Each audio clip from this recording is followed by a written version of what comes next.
क्या full form है नीति आयोग का? नीति आयोग। अब हो गए, ये क्या पूछ रहे हो?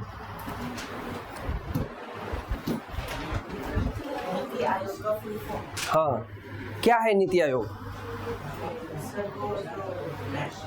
इधर सीधा देखो, सीधा। नेशनल असेंबली आ जाओ। हाँ जी, आप पीछे मत देखो, क्या देख रहे हो? सीधे बैठो। हाँ, तो मत सुनो उससे, खड़े हो।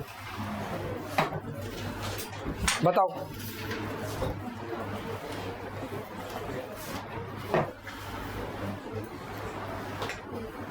नहीं पता, इसलिए पूछ रहा हूँ क्योंकि मैंने कल एक क्वेश्चन दिया था होमवर्क के लिए, एक ही क्वेश्चन दिया था। हाँ जी, लास्ट में ऑफ ट्रांसफॉर्मिंग इंडिया। ओके, मैंने कल आप लोगों को क्लास में क्वेश्चन दिया था कि आप लोगों को ये पढ़ के आना है कि प्लानिंग कमीशन को किस बॉडी ने रिप्लेस किया है, तो वो है नीति आयोग। प्लानिंग कमीशन को जो रिप्लेस किया है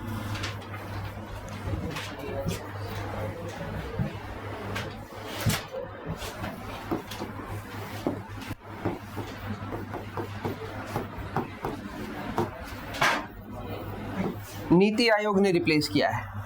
नीति आयोग की फुल फॉर्म है national institution for transforming India. ठीक है, बैठ जाओ, पढ़ा करो, एक एक क्वेश्चन भी नहीं कर रहे। और आप लोग कैसे कर रहे हो, मतलब यहाँ से नोट डाउन कर ले जाते हो तो घर में फेयर में नोट डाउन कर रहे हो कि यहीं पे नोट डाउन कर लेते हो? क्योंकि यहाँ पे नोट डाउन करोगे डायरेक्टली तो कई बार चीजें आगे पीछे हो जाएंगी, तो यहाँ पे आप लोग रफ में नोट डाउन करके लेके जाया करो, फिर उसको घर में फेयर में नोट डाउन किया करो। ठीक है, क्योंकि चैप्टर में हम ये चीज नहीं करेंगे, लेकिन जो एक्स्ट्रा चीजें करवा रहा हूं मैं तो उसमें यही रखो, क्योंकि आप में से कई की नोटबुक मैंने चेक की है, कुछ बची हुई है, मैं आज दे दूंगा आप लोगों को। तो उसमें से आप लोगों ने थोड़ी थोड़ी सी इन्फॉर्मेशन लिख रखी है, चीजें लिखी नहीं रखी हैं जो मैंने लिखवाई हैं। कोई रेयरली ही एक दो बच्चा है जिसे सारी चीजें लिख रखी है, बाकी आप लोगों ने कुछ कुछ चीजें लिख रखी हैं। तो उसको यहाँ पे रफ में नोट डाउन करो। ठीक है, फिर घर जाके उसको सिस्टमेटिकली नोट डाउन करो। ठीक है, और आप लोगों का सेंटेंस फॉर्मेशन तो बिल्कुल ही खराब है। आप लोगों को यही नहीं पता कि आप लोग क्या लिख रहे हो। वो तो मेरे को इसलिए समझ में आ रहा है पढ़ के, क्योंकि मैं पता है कि मैंने पढ़ाया क्या है, तो आप क्या लिखना चाह रहे होगे। तो आप में आधे तो ऐसे ही लिख देते हैं, तो वो सेंटेंस ही खराब है आप लोगों का, इंग्लिश में लिखा ही नहीं जा रहा है। तो कोशिश किया करो कि पहले सोच देखो कि क्या लिख रहे हो आप, क्योंकि राइटिंग अभी 10th तक इतना क्रूशियल रोल प्ले नहीं किया राइटिंग ने। आपने बोर्ड के एग्जाम दिए, ठीक है, चेक हो गया, आगे तो सारा काम ही राइटिंग का होगा। आप जितने भी अच्छे कॉलेज में यूनिवर्सिटी में पढ़ोगे फर्दर, वहां पे राइटिंग मेन पार्ट रहेगा। ठीक है, और आप में से मोस्टली क्लैट लिखने वाले हो, तो क्लैट में तो वैसे ही वहां पे ड्राफ्टिंग मेन चीज होती है। लॉयर्स के लिए ड्राफ्टिंग वैसे ही मेन चीज होती है कि किसी भी चीज को समझ के उसको ड्राफ्ट करना, लिखना कि उसमें क्या सिचुएशन क्या है, तो उसको ड्राफ्ट करने के लिए आपको राइटिंग चाहिए। इसलिए ग्रामर की क्लासेस दे रहे हैं कि राइटिंग में आप गलती ना करो, वर्ब को नाउन की जगह, नाउन को वर्ब की जगह यूज ना करो। ठीक है, तो इन क्लासेस को सीरियसली पढ़ो, ये आपके बेनिफिट के लिए लाइफ टाइम काम आएंगी आप लोगों को। ठीक है, तो बाकी मैं जब आप लोगों की कॉपी दूंगा तो आपको बताऊंगा अभी कहाँ कहाँ आप लोगों ने गलती कर रखी है। लिख लिया ये national institution for transforming India. ठीक है, कोई पूछ रहे कि नीति आयोग कौन से प्राइम मिनिस्टर के टाइम पे आया, तो नरेंद्र मोदी के टाइम पे। ठीक है, नरेंद्र मोदी के टाइम पे आया नीति आयोग। ठीक है, 2014 में अनाउंस हुआ था, स्टार्ट ये 15 से हुआ काम करना, 2015 से स्टार्ट किया है नीति आयोग ने काम करना। है क्या, कोई पूछ ले कि नीति आयोग क्या है?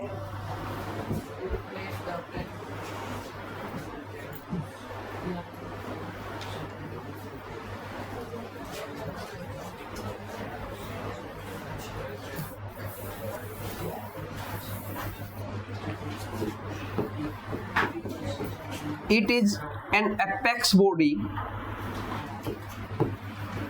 Apex public policy making public policy making think tank of Indian government. Apex का मतलब क्या होता है?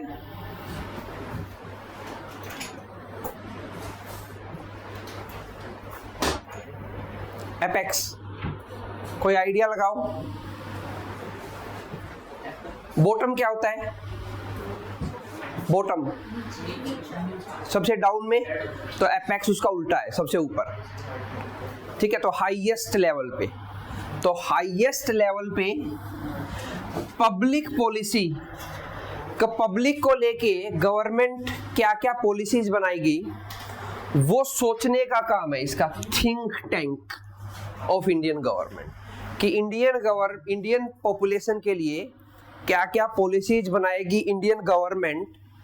ठीक है, तो वो सोचने का सबसे हाईएस्ट लेवल का थिंक टैंक है जो इंडियन गवर्नमेंट को बताता है कि आप लोगों को क्या क्या पॉलिसीज बनानी चाहिए, किस किस तरह से बनानी चाहिए।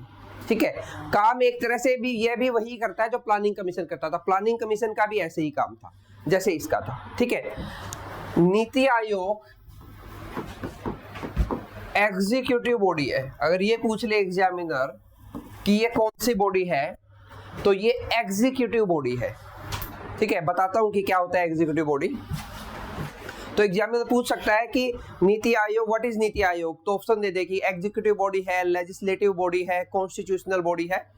ठीक है, कैसी बॉडी है? तो हम अलग टाइप की बॉडी पढ़ेंगे कि 3 टाइप की मेन बॉडीज होती हैं, एक लेजिस्लेटिव बॉडी, एक कॉन्स्टिट्यूशनल बॉडी और एक एग्जीक्यूटिव बॉडी। ठीक है जी। प्लानिंग कमीशन और नीति आयोग में वैसे देखा जाए तो कोई डिफरेंस नहीं है, काम वो भी यही कर रहा था, ये भी यही कर रहा है। बट क्या होता है ना, कई बार जब गवर्नमेंट चेंज होती है तो उसको ये शो करना होता है कि पुरानी गवर्नमेंट से हम बेटर काम करेंगे, तो वो थोड़ा सा उसको रिफर्बिश करके प्लानिंग कमीशन को उसका नाम चेंज करके उसको ले आए। ठीक है, काम लगभग वही कर रहा है। ठीक है, प्लानिंग कमीशन 5 साल का गोल बनाता था।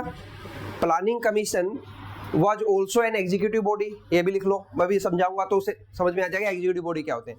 Planning commission was also an executive body।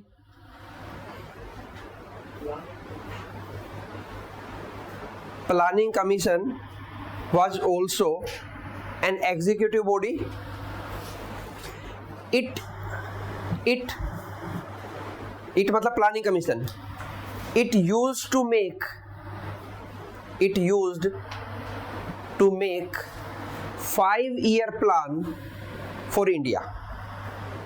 It used to make 5-year plan for India। India में पहले हम पढ़ेंगे उन चीज को डिटेल में पढ़ेंगे। इंडिया में 5-year प्लानिंग होती थी। गवर्नमेंट आज 2024 में ये सोचेगी अगले 5 साल में हमें क्या करना है, तो उसको बोलते थे 5-year प्लानिंग। ठीक है, तो वो 5-year प्लानिंग करना प्लानिंग कमीशन का काम होता था। उसको बनाया था, ऑब्वियस ही बात है, कांग्रेस गवर्नमेंट ने।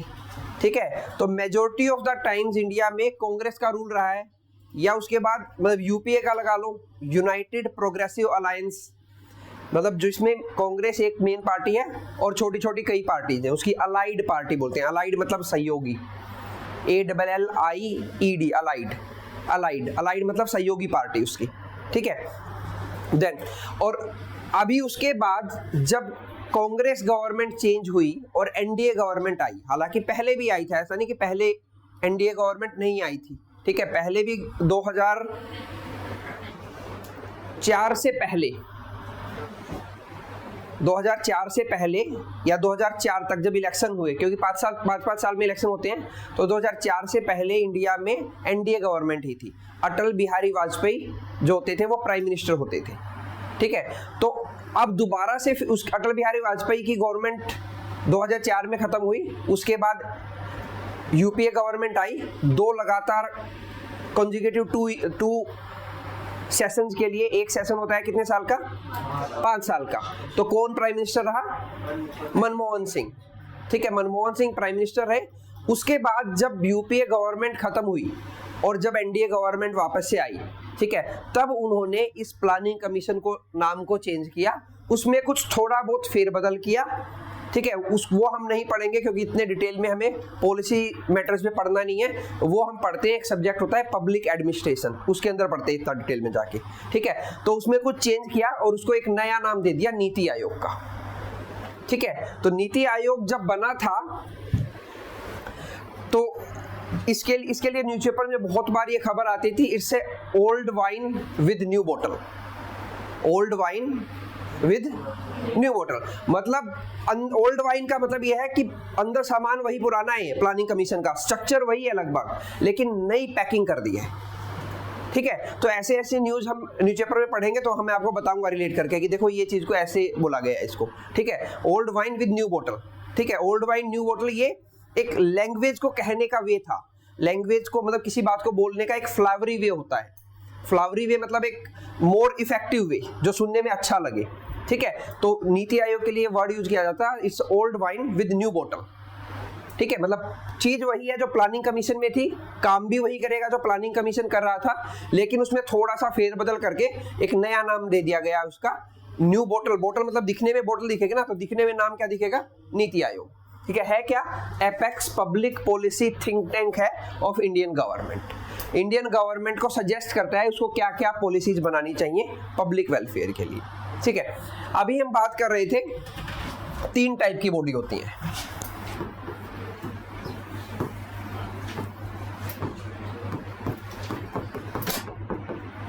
कॉन्स्टिट्यूशनल बॉडी,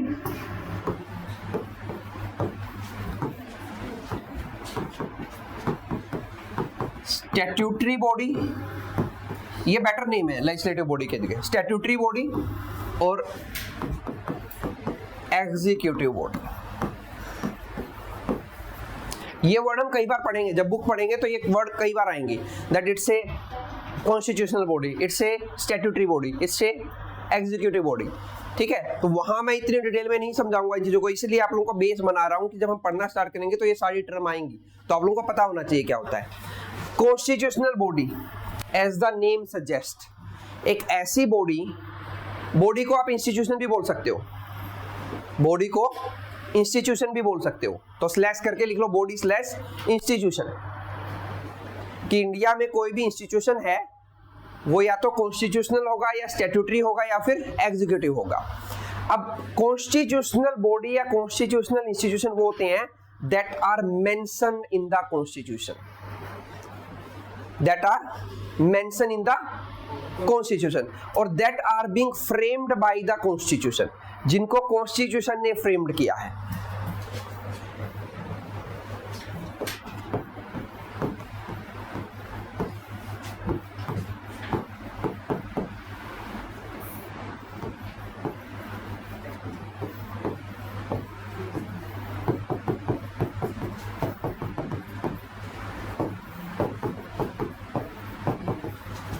जिनको इंडियन कॉन्स्टिट्यूशन ने बनाया है, for example election commission,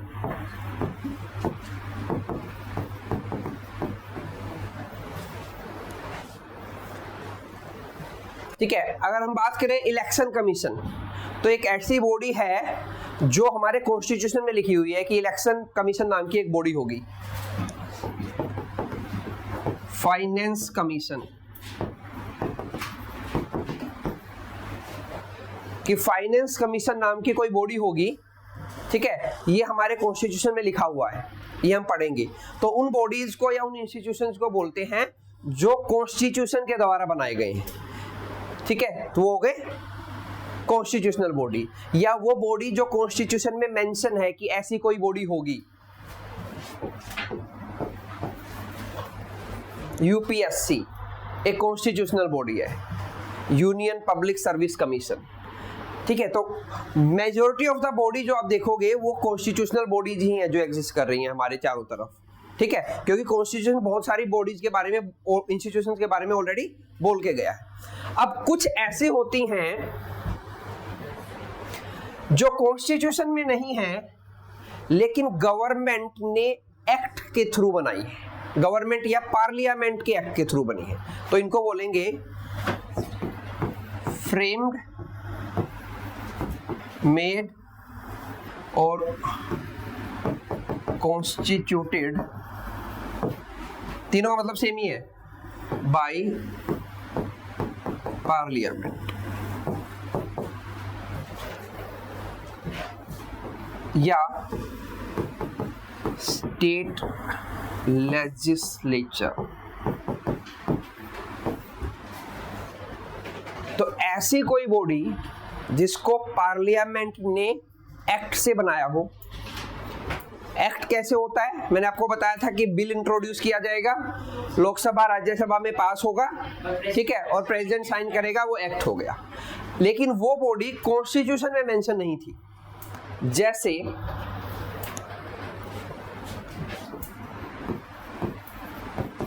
SEBI, securities and exchange board of India. India में आप लोगों ने शेयर मार्केट सुना है, तो शेयर मार्केट को जो बॉडी कंट्रोल करती है वो है SEBI, securities and exchange board of India.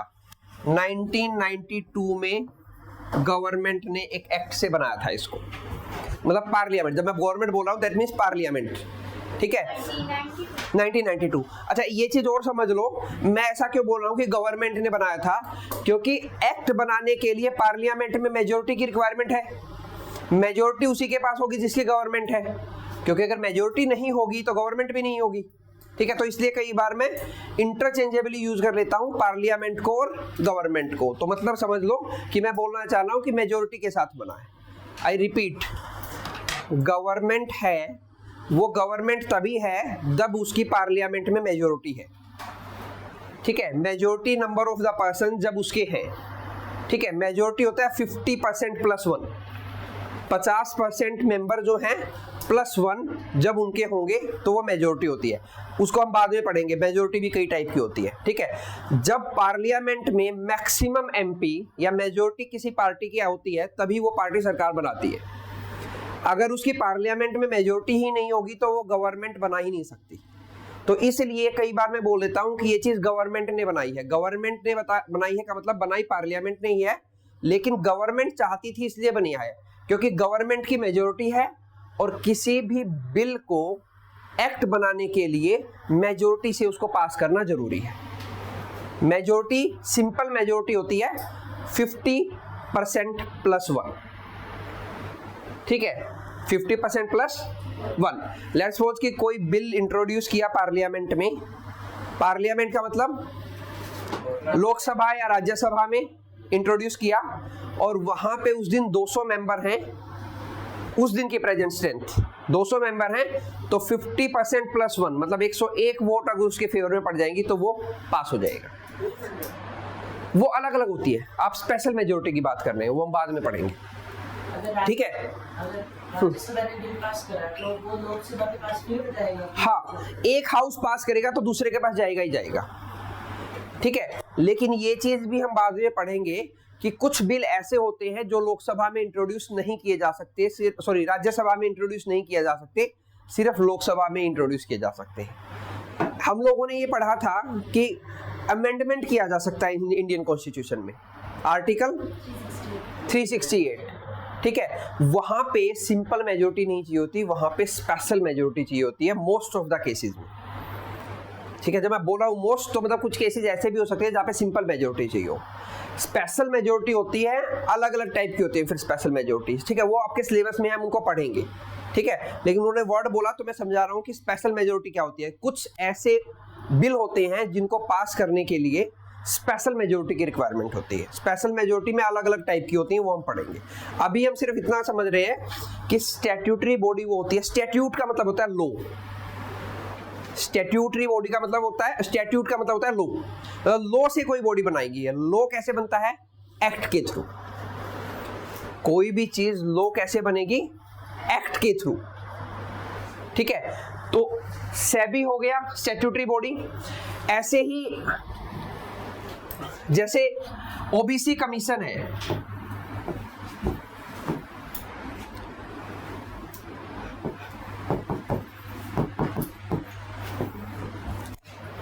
ठीक है, नेशनल कमीशन फॉर वुमेन है।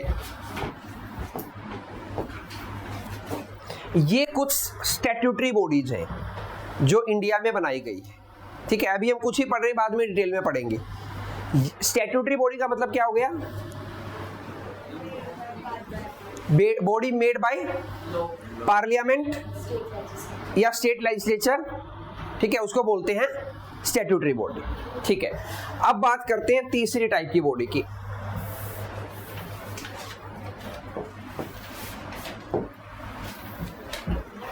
Executive body. कौन बनाएंगे? आइडिया? हाँ, मेड बाय एग्जीक्यूटिव्स, सिंपल है। तो बोला करो ना, जो चीज माइंड में आए, गलत तो होगा, उससे ज्यादा क्या होगा? Made by. हाँ, अब बताओ एग्जीक्यूटिव कौन होते हैं?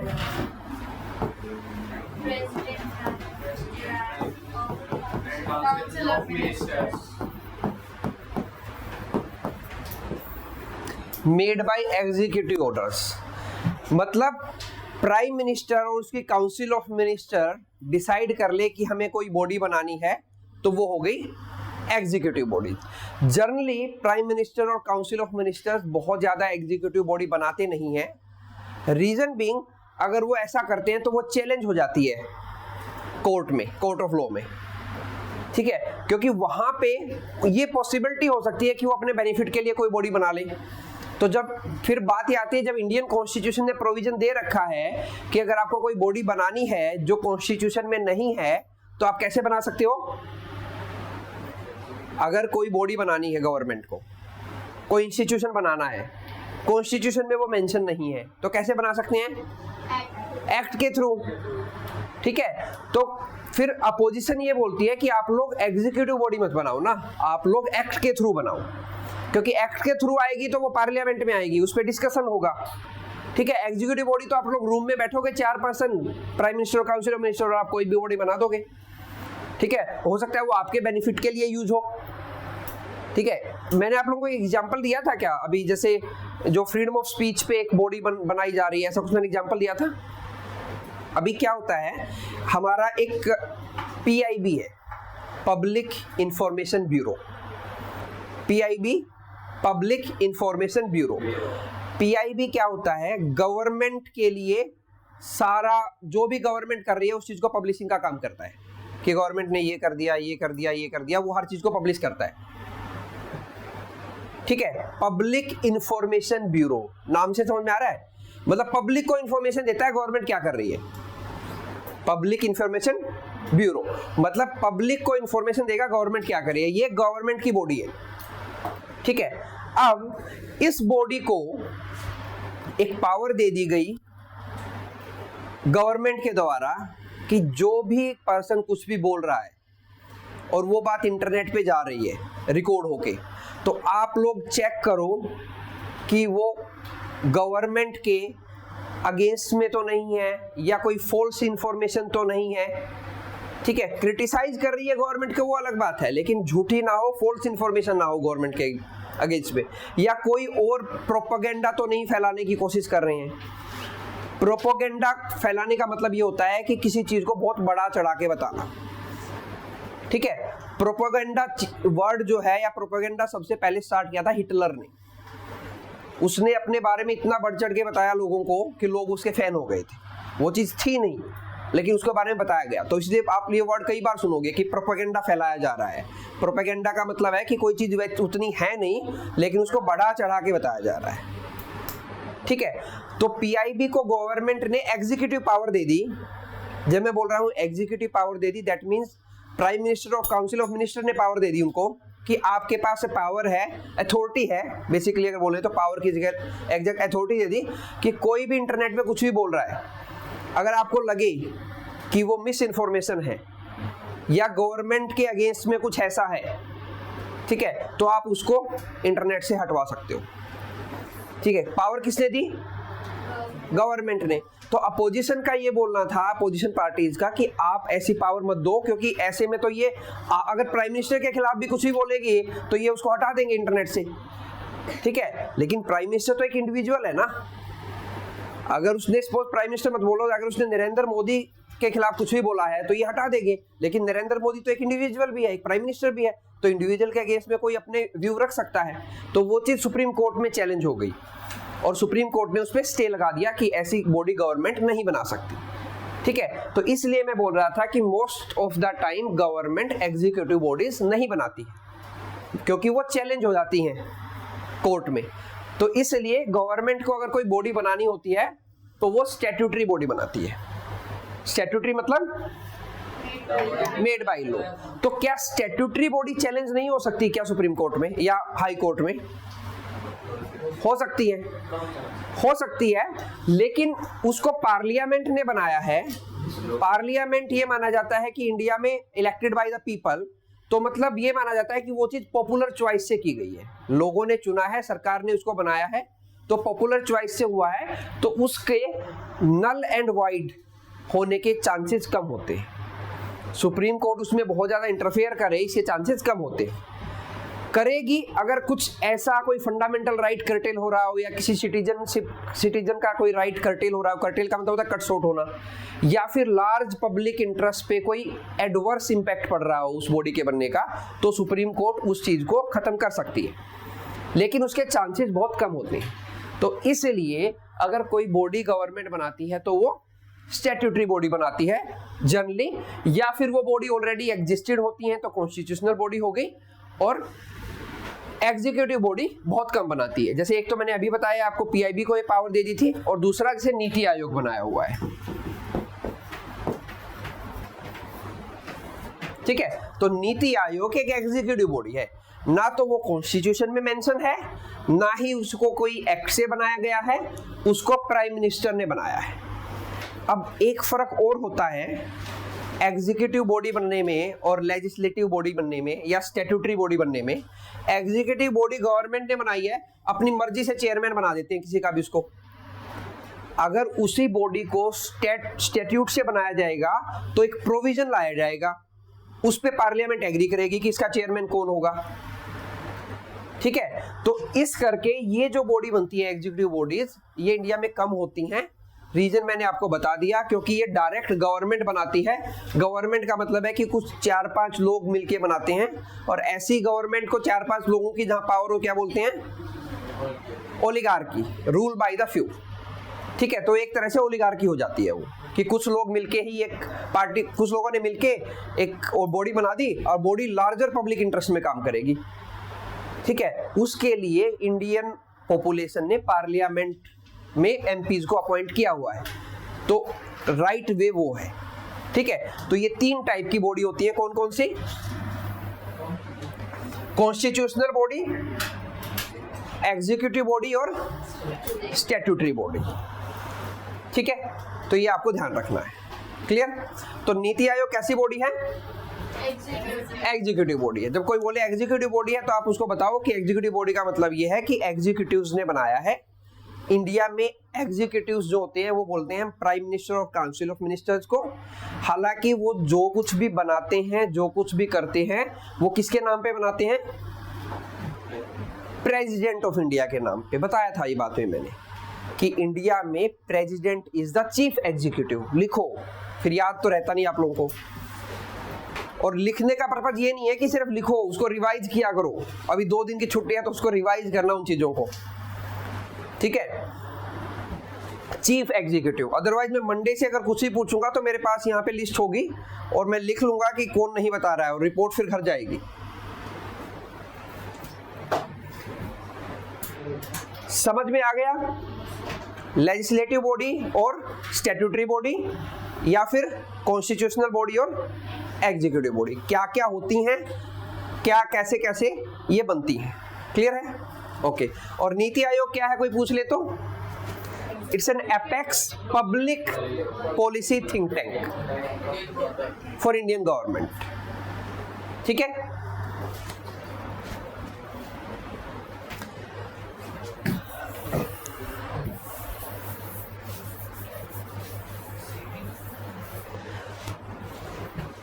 कल को क्या डेट है? कल टुमारो डेट क्या है? 13 अप्रैल। क्या होता है 13 अप्रैल को?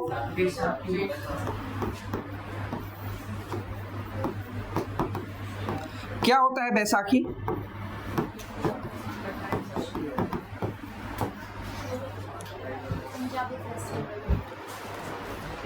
एक सिख फेस्टिवल है ये। कौन सा फेस्टिवल है? सिख फेस्टिवल है। क्यों सेलिब्रेट करते हैं?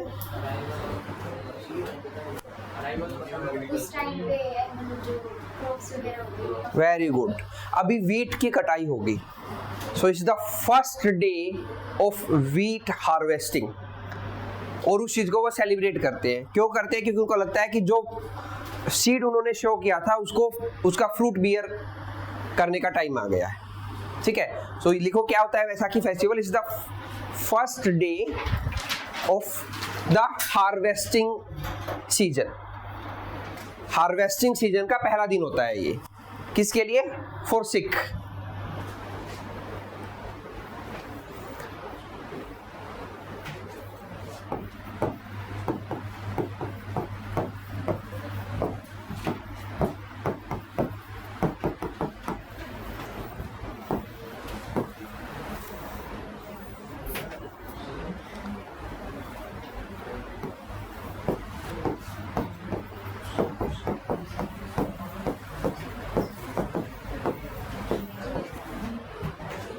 और इसको इसी में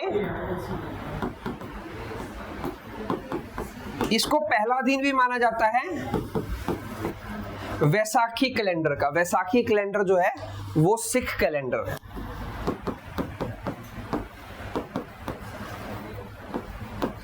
तो वैसाखी कैलेंडर का ये पहला दिन, वैसाखी कैलेंडर जो होता है, जो सिख कैलेंडर है उसमें Vaisakhi calendar, sorry Vaisakhi month, और वैसाखी मंथ वो मानते हैं अप्रैल और मई को। ठीक है, और क्या इंपॉर्टेंट इवेंट हुआ था इस दिन? जलियांवाला बाग मैसेकर हुआ था। और जलियांवाला बाग मैसेकर किसने करवाया था? जनरल डायर ने। और मारा किसको गया था? हाँ?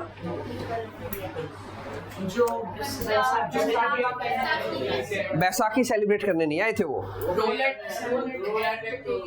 रोलेट एक्ट के लिए आए थे, वो अपोज करने आए थे। गुड। रोलेट एक्ट क्या था?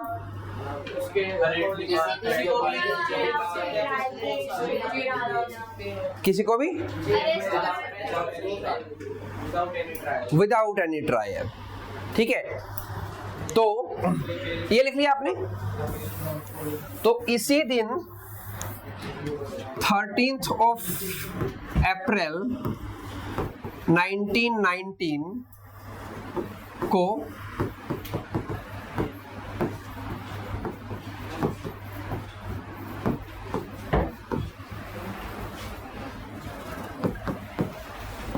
जलियांवाला बाग मैसेकर हुआ था। मैसेकर मतलब होता है मास किलिंग, मास किलिंग। ठीक है, तो जो जलियांवाला बाग मैसेकर हुआ था, ये हुआ था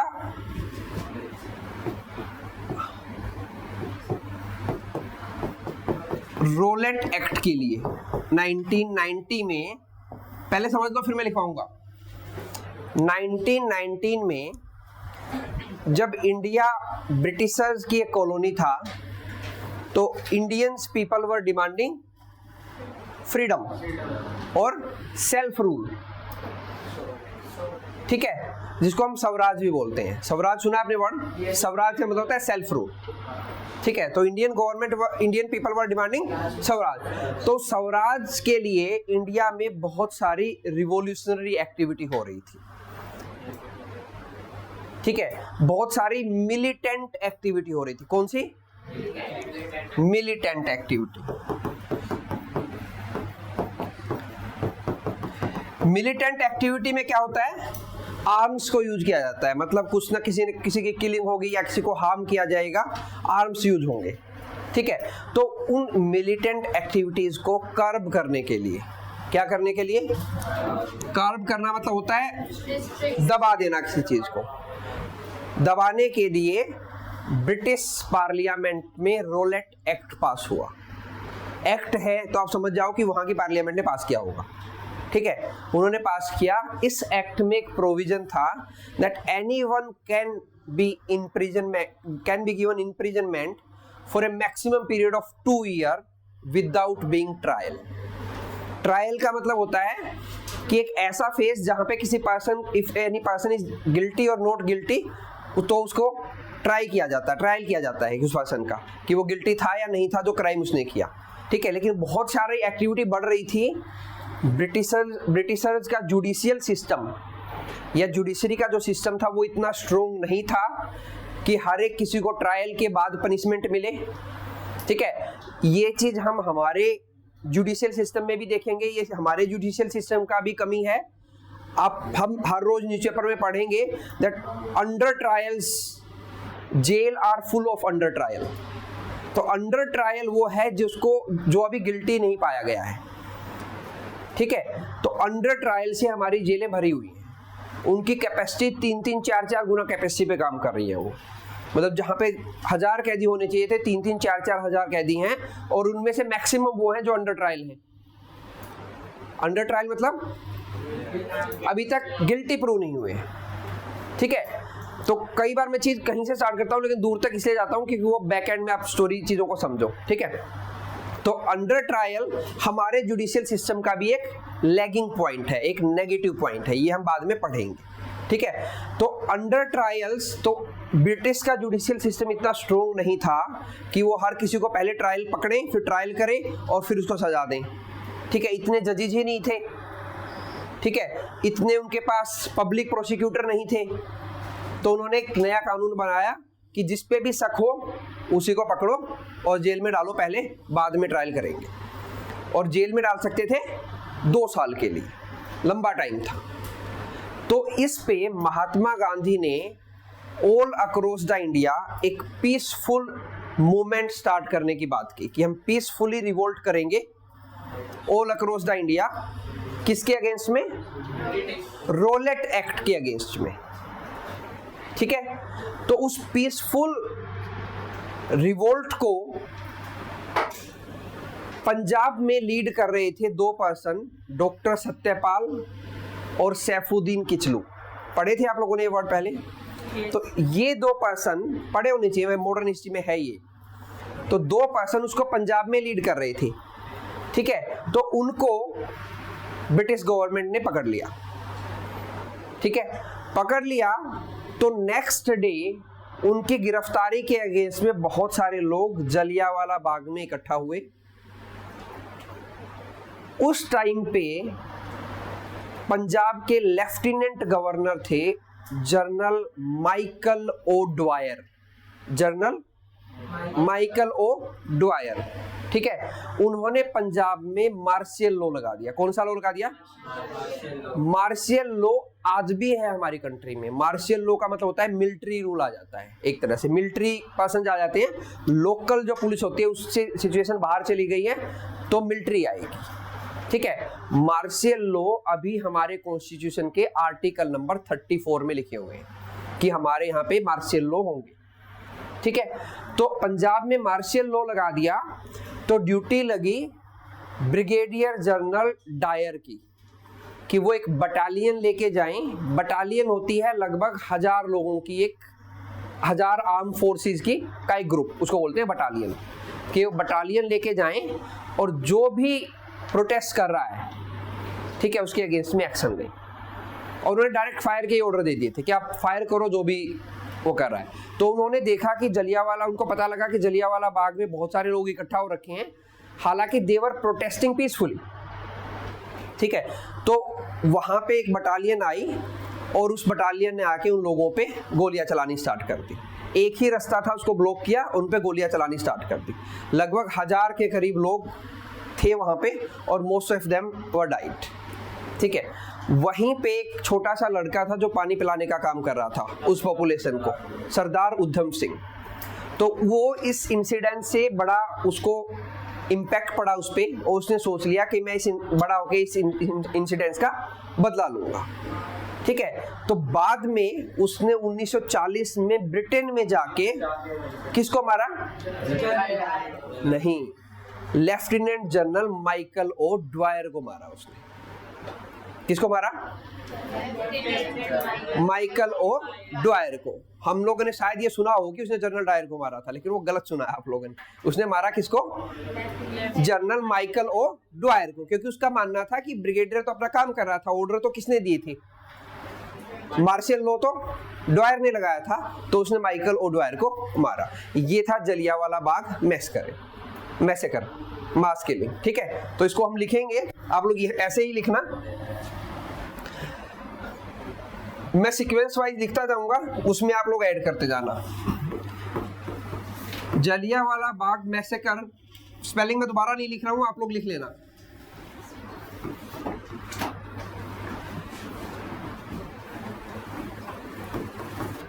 ब्रिटिशर्स इम्पोज करने का मतलब होता है किसी पे लाद देना उस चीज को। ठीक है, फोर्सफुली इंप्लीमेंट करना। Impose Rowlatt Act 1919 on in India.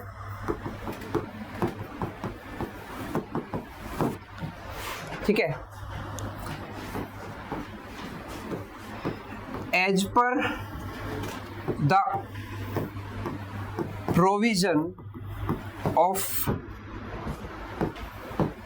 Roulette Act, anyone can be imprisoned without trial for a period of 2 years.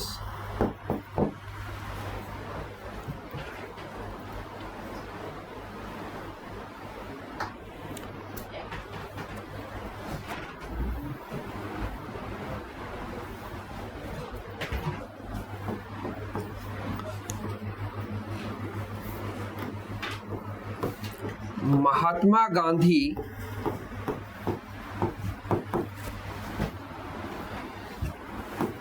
started a peaceful protest against Rowlatt Act.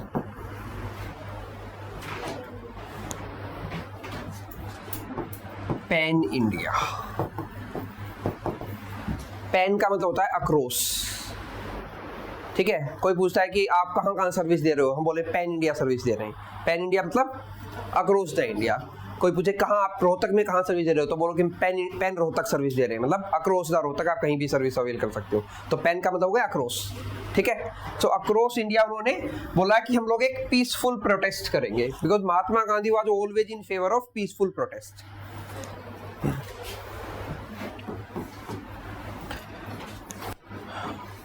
Doctor Satyapal and Saifuddin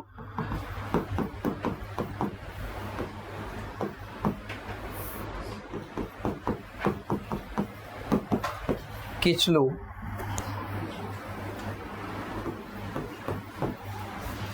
were arrested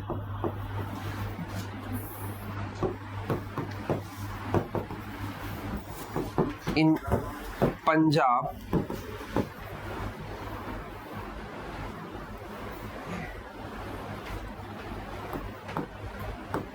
for addressing public gatherings। तो public gatherings को address कर रहे थे कि हम ऐसा ऐसा करेंगे, पीसफुल प्रोटेस्ट करेंगे, एक ऐसा ऐसा कानून आया है, तो उनको पकड़ लिया। ठीक है,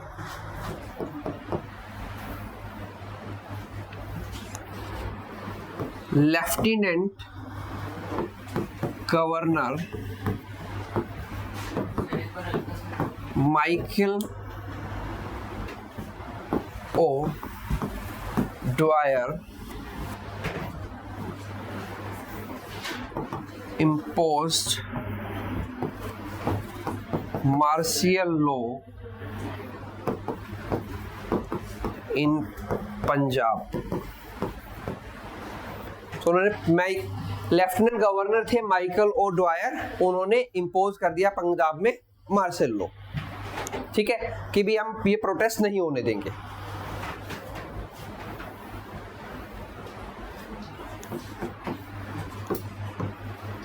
people gathered in Jallianwala Bagh to protest against their arrest का मतलब समझ जाना मैं किसकी बात कर रहा हूं। their arrest।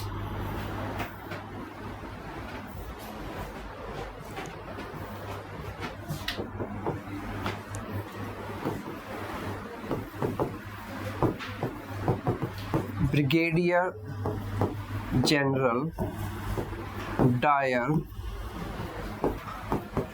along with a battalion of Gorkha Army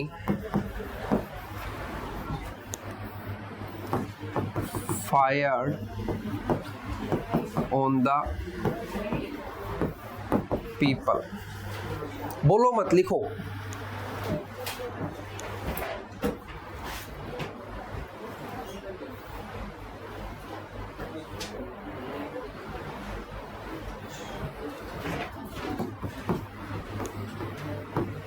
Udham Singh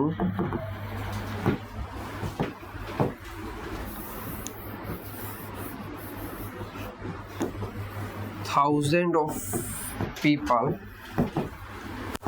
were died। Udham Singh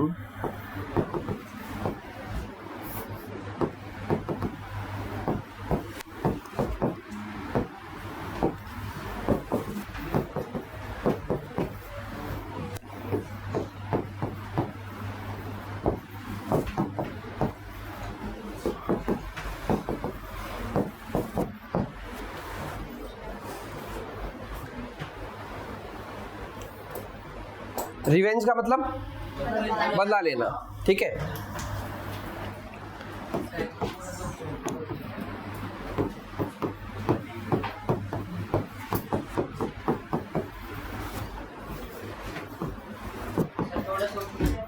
पहले इसी चीज इसे पहले चलो इसके बाद में लिखे, पहले ये लिखो। इन 1940 he killed Michael O. Dwyer in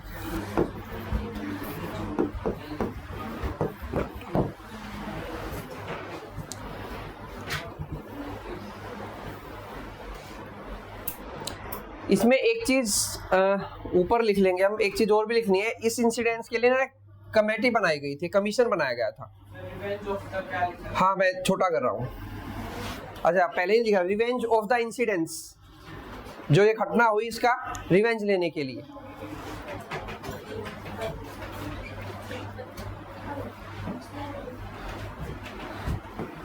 यहां लिख देता हूं साइड में, Hunter commission was appointed to instigate Jallianwala Bagh massacre.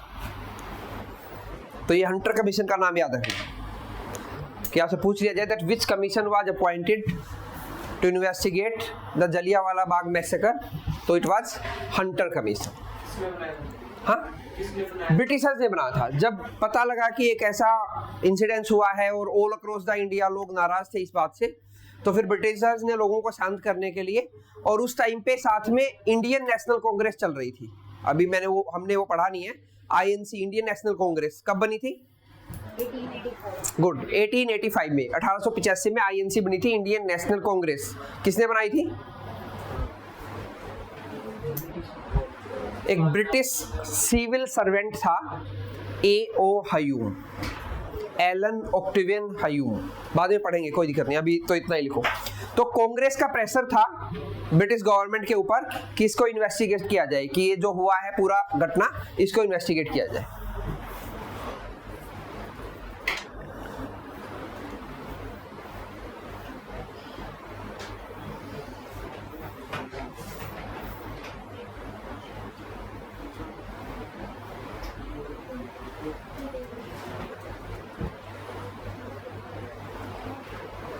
Done.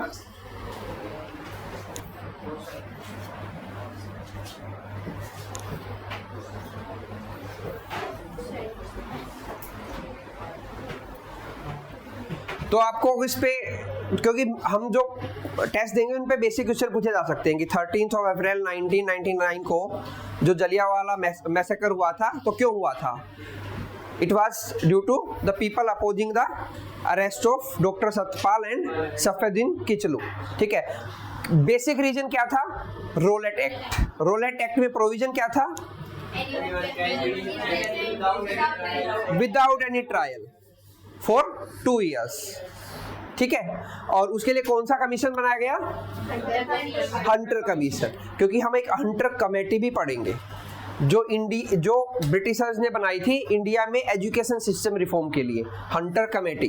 तो वहां पे कंफ्यूज नहीं करना, Hunter commission Jallianwala Bagh massacre के लिए बनाया गया और हंटर कमेटी बनाई गई थी एजुकेशनल रिफॉर्म्स के लिए इंडिया में, कि जब ब्रिटिश इंडिया था तो उस टाइम पे इंडिया में क्या क्या एजुकेशनल रिफॉर्म किए जा सकते हैं, क्योंकि हमें इन 2 सालों में पूरा मॉडर्न हिस्ट्री पढ़ना है, तो मॉडर्न हिस्ट्री में हम ये इंसिडेंट्स पढ़ेंगे। ठीक है, तो 13 तारीख थी तो इसलिए मैंने आप लोगों को एक्सप्लेन कर दिया कि क्या इंसिडेंट्स हुआ था एग्जैक्टली, क्योंकि कल न्यूज़पेपर में यही चीजें आएंगी दोनों, कि भाई जलियांवाला बाग मैसेकर की पे कोई ना कोई लीडर वहां पे पहुंचेगा, ठीक है, उनको श्रद्धांजलि देने के लिए। ठीक है, तो और दूसरा कल ही बैसाखी होती है, बैसाखी पहला फर्स्ट डे है हार्वेस्टिंग सीजन का। ठीक है,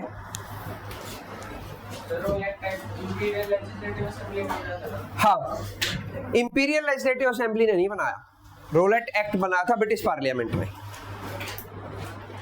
उस टाइम पे इंडिया में ब्रिटिशर्स का रूल चल रहा था। ठीक है, तो जो भी एक्ट बन के आता था वो ब्रिटिश पार्लियामेंट पास आउट करती थी। इंपीरियल लेजिस्लेटिव असेंबली बनाई गई थी इंडियंस के लिए।